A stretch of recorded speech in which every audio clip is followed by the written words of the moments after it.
In today's episode of the Pathmark Presents podcast, I got a very interesting guest here with me today. I'm with Brett LaForge, and he's heading over from the folks over at Octopus. And if we head over to their website, octopus.cloud, you can see that they're here in the ring for a clear view of the licensing landscape, which helps folks to optimize and migrate and transform. So we want to deep dive into this much more, understand what it means in depth, and how Brett is thinking about growth for the company. So welcome to the show. Yeah, thanks for having me, guys. Of course. So maybe let people know a little bit more about Octopus, what it's all about. Yeah, so again, Brett LaForge, Octopus Cloud. We've been in business for over 10 plus years now. And I think the best way to describe our company from a high level is really around business intelligence. So you can think of us as a business intelligence platform. So we're a software company ourselves, right? So it's our own IP. We created this to help service providers, SaaS providers, companies who host software to help really manage their IT spend. So when it comes to things like, software licensing, software compliancy, and even performance. So we're a business intelligence platform at a high level. But our core is really diving into the software licensing aspects, primarily around the fun topic of Microsoft licensing. So that's a little bit about us. Mm-hmm. Very cool. Now, tell us a little bit about the companies that you guys are working with. What would be sort of a sweet spot customer, and what makes them a great fit? Yeah, so I'd say, again, our customer base is really around service providers. So think of cloud companies like AWS, Amazon Web Services is a cloud company. Rackspace is a cloud company. So companies that primarily host Microsoft software for their customers. I guess in another way of putting it is a software as a service company. So again, think of cloud companies, managed service providers companies, et cetera, are primarily around our customer base and those who would benefit from our tool. Mm-hmm. Very good. Now, who would you say is the champion within those organizations? Is that a head of IT? Is that somebody from the operational side? Does it come from the C-suite to basically push towards working with you guys? Yeah, I hate to generalize it because it really depends on situations. Like in our industry, we're in the software licensing business, and so it could be a company that's going through a software audit. So from that side of things, it's really important for a CFO to be involved because ultimately there's some financial risk to an audit. There's also companies who want to reduce some of their licensing spend. So maybe procurement might be a good avenue. So it really depends on the situation.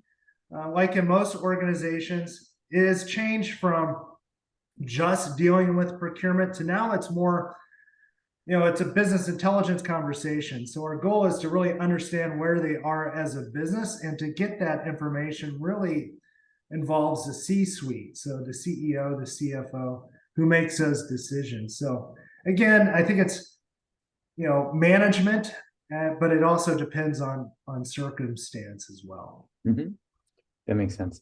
Now, how do these guys learn about your solution? I mean, it's a complex solution. It takes some decision making to get started. Like, what's the journey that they're going through? Or in other words, what are the client acquisition channels you guys leverage?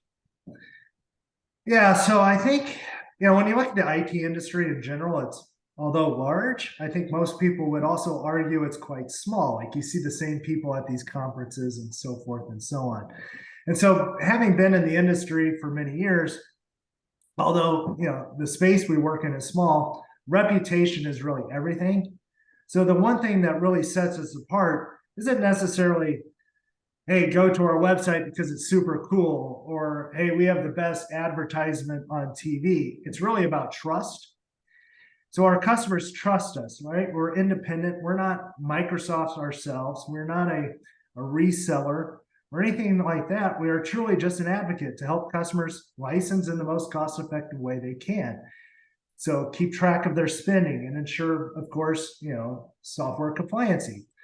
And so from that trust, I think the reputation grows and word spreads among the industry. And I think, yeah, I think again, going back to my point, it's taking care of the customer first, and I think from there your leads and everything else will follow. So Makes sense. Now, how do you think about the website then? What role do you feel the website plays in their journey? well, I think the website, again, you have to have a web presence, right? When anybody does a cold call, email, or anything like that, the first thing they go to is the website. And so I think from an appearance perspective, it really needs to be professional.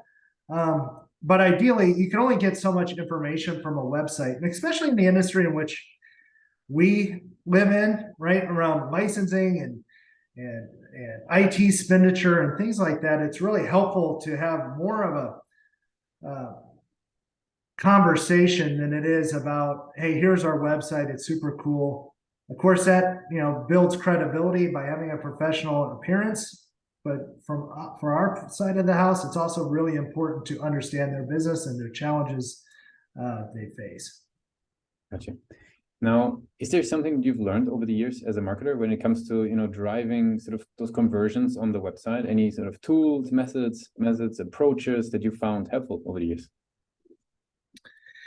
Yeah, I think from a tool side, I think it's really important to kind of understand who is actually connecting to our website and what information are they gathering from the website, right? Like we offer an array of services, whether that's an asset management review, maybe it's just simply answering a licensing question, or maybe it's diving deeper into our platform itself. So having some sort of analytics that goes into what customers are accessing and where they get that access from. Like where are they going to, Octopus's cloud website? Like what mechanism is it? Google? Like how are they, accessing it is really important to us. Buzzwords are, of course, we have a blog where we type our expertise and I think not only does it give you a web presence, but it also builds credibility because we touch on hot licensing topics or maybe industry trends through these blogs. So I think it's really important to have that set up as well. Gotcha. Makes sense. Now, we talked a bit about what you guys are doing, who you're serving. I would love to jump a little bit more talking about yourself and your journey as a marketer. First thing I'm curious about, with all the content out there, right? Because there's endless study material for marketers, books, peer groups. Where do you personally like to spend time to, research and learn more and, sort of sharp your teeth as a marketer? Yeah, well, for me, although I'm a marketer, I'm also kind of in the sales side of things. So I like to get, on sales conversations and kind of understand what challenges customers are facing. Because I think marketing, we can look at it from a high level and we think we know what customers and partners are looking for, but until you actually have a conversation with them and kind of understand where their position is coming from, it helps us to also not only build marketing content, but also plan for how we want to work with customers in the future, right? So to provide an example, one of the things we're launching at Octopus Cloud is an Octopus community. And what we found through those conversations are, although no two service providers are the same, like they're all unique in their own way, they also face similar challenges. And so one of the things we launched was a community where not only can they learn from us about industry trends, what's happening in the world, answer licensing questions, but it's also an opportunity for us to learn from them about the challenges they face. And I think it's a good opportunity for us because, again, we're independent. We're not here to sell them licensing per se. At the end of the day, yes, we want to sell our tool and our platform. We wouldn't be in business if we didn't. But it's also, hey, how can we help you maybe take something off your plate that maybe you're not 100% focused in on, right? Like licensing is such a boring topic. No one likes to talk about licensing. Matter of fact, I dread career day at my kid's school because no one likes to talk about licensing. So the businesses, our customers, they don't like to deal with it either. So if that's something we can maybe take off their plate, then I think it's all the better. And the way you get that information from them is really to have a conversation. And that's one of the reasons why we try to diversify a little bit and build a community. And again, it's not just a community for them to learn from us, it's also an opportunity for us to learn from them. So makes complete sense. hopefully that answers your question. Definitely gives us a great insight into that. Now, I got some rapid fire questions to wrap it up for today. Are you ready for those? Oh, I hope. Yeah, let's see. What is the last book that you read? Actually, is The Partners by John Grisham. Mhm. It's a set of 3 different short stories. Anyways, John Grisham's a quick read, so that was my last book. Very good. What's the one single thing that your company is focused on the most at the moment? The one thing is customers, right? Like I think developing our platform based off customers' needs is probably our focus right now at a high level. If there would be no boundaries in tech, you have a magic wand. What's the one single thing you would fix for your role as a marketer? If I had a magic wand, everybody go to octopus.cloud and and give us a call, I think is one thing. Very good. Very good. What's the last thing that kept you awake at night about the company? What keeps me awake at night? About the company. Yeah. Boy, I thought these were they're rapid fire questions, but I'm not sure they're rapid fire answers. A lot of things keep in mind. Did I do this right today? Did I do, what are some things I could have done better? Like, keeps me awake, I guess. Awesome. And the very last question is basically, if you would be sort of rejoining Octopus today, it's the first day in the team, what's the one advice you would give yourself? I think be vocal, right? Like there's no wrong idea. The idea may not work at this time, but doesn't mean you can't be a little more vocal and express ideas more, I think, because anytime you come into a new environment, new company, sometimes there's hesitancy because you're the new person. And I think just, hey, be real, be yourself. They hired you for a reason. They brought you on board for a reason. So maybe be vocal, be open. And that's not just at Octopus, but any organization. Cool.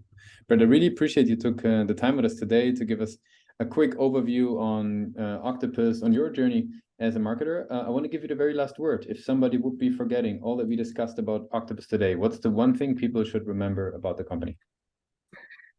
Yeah, I think the one thing that I would think we can remember is, look, we work hard, we play hard, but at the end of the day, we take care of each other.